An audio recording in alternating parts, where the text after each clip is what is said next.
আসসালামু আলাইকুম। যারা নতুন ইউটিউব চ্যানেল শুরু করে তাদের মধ্যে অনেকে রয়েছে একটি থেকে দুইটি ভিডিও আপলোড করার পর তারা কোন টপিকে ভিডিও তৈরি করবে সেটা ভেবে পায় না। আর এসব করতে করতে ভিডিও তৈরি করার সময় অতিবাহিত হয়ে যায়। তো এখন থেকে আপনাকে সেই টেনশন করতে হবে না। আপনার চ্যানেলে কোন টপিকে ভিডিও আপলোড করলে বেশি বেশি ভিউজ পাবেন, এখন থেকে ইউটিউব স্টুডিও আপনাকে সবকিছু বলে দিবে। পুরো ভিডিওটি দেখার পর ভিডিওটি ভালো লাগলে একটি লাইক করবেন। আর আপনি যদি এই চ্যানেলে নতুন দর্শক হয়ে থাকেন তাহলে এরকম ইনফরমেটিভ ভিডিও পেতে চ্যানেলটি সাবস্ক্রাইব করে রাখতে পারেন। আপনি সর্বপ্রথম প্রবেশ করবেন ওয়াইডি স্টুডিওতে, এরপর অ্যানালাইটিক্সে ক্লিক করবেন।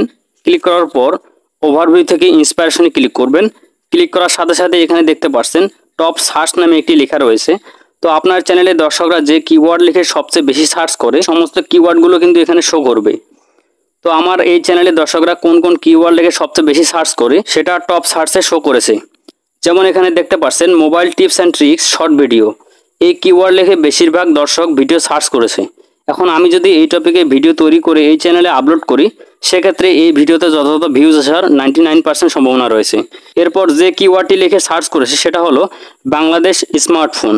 এরপরে যে কিওয়ার্ডটি সেটা হলো new technology app for Android. তো এই সকল কিওয়ার্ড লিখে কিন্তু দর্শক বেশি বেশি সার্চ করছে। আপনি যদি ওয়াইটি স্টুডিও অ্যাপে প্রবেশ করে ইন্সপিরেশন অপশনে যান সেক্ষেত্রে আপনি এই সমস্ত কিওয়ার্ডগুলো দেখতে পারবেন। আর আপনি যদি সেই টপিকে চ্যানেলে রেগুলার 1 থেকে 2 মাস ভিডিও আপলোড করেন তাহলে আমি মনে করি আপনি খুব সহজেই আপনার চ্যানেলকে গ্রো করাতে পারবেন ইনশাআল্লাহ। তো ভিডিওটি এ পর্যন্তই। ভিডিওটি ভালো লাগলে একটি লাইক করবেন। চ্যানেলে নতুন দর্শক হয়ে থাকলে চ্যানেলটি অবশ্যই সাবস্ক্রাইব করবেন। আর আপনি যদি ফেসবুক পেজ থেকে ভিডিওটি দেখে থাকেন তাহলে পেজটি অবশ্যই ফলো করবেন। আল্লাহ হাফেজ।